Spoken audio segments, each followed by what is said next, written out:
Psilocybin has been making headlines for its profound effects on mental health, helping individuals overcome treatment-resistant depression, addiction, and even end-of-life anxiety. But beneath the mind-expanding experiences lies something quieter, and potentially just as revolutionary for aging science: the molecule's cellular benefits. Now, scientists are asking a provocative question.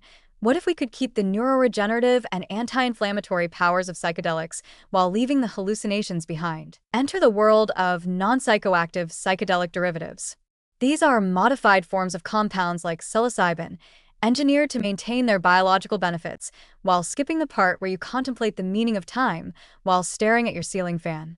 It might sound like sacrilege to psychedelic purists, but to longevity researchers, it's an exciting opportunity to bring the regenerative benefits of these molecules to a broader audience, especially older adults, without the regulatory, therapeutic, or psychological hurdles that come with full-blown trips. At the heart of this research is the recognition that many of psilocybin's most exciting cellular effects, such as promoting neurogenesis, reducing neuroinflammation, and enhancing synaptic plasticity, appear to be mediated not by the subjective experience itself, but by downstream signaling cascades activated through serotonin receptors, particularly the 5-HT2A receptor.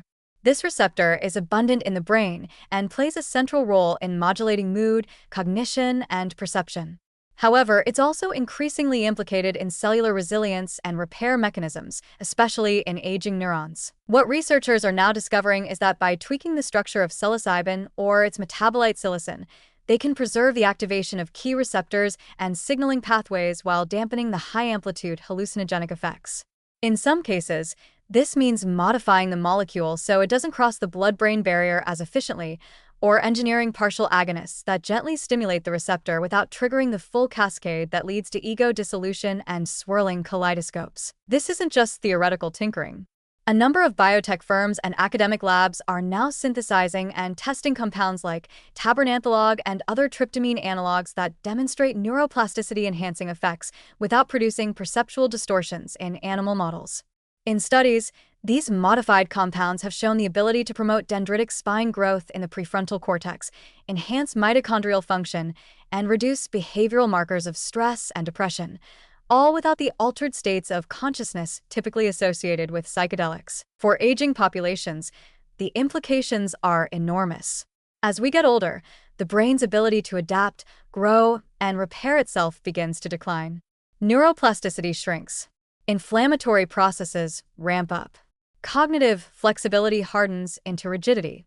If non-psychoactive psychedelic analogs can reverse some of these processes, boosting synaptic regeneration, calming overactive microglia, and restoring mitochondrial efficiency, then they could represent a new class of anti-aging therapeutics.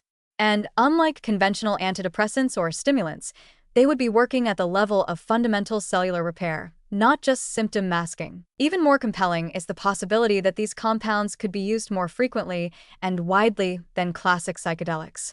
For many older adults, the prospect of a 6-hour trip, whether guided or not, is daunting, if not entirely impractical. But a daily or weekly dose of a compound that helps the brain rejuvenate without the fireworks, that's something that could realistically slot into geriatric care or longevity protocols, especially if shown to be safe and non-addictive over the long term. Of course, we're still in early days. The long-term safety profile of these derivatives remains to be fully understood, and much of the work so far has been in animal models or very early-phase clinical trials. But the direction is clear.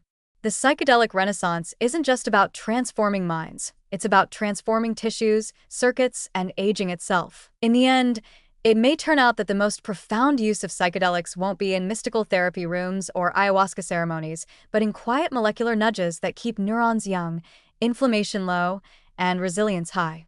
Beyond hallucinations lies a realm of subtle, precise repair, and for the aging brain, that might be the most powerful trip of all.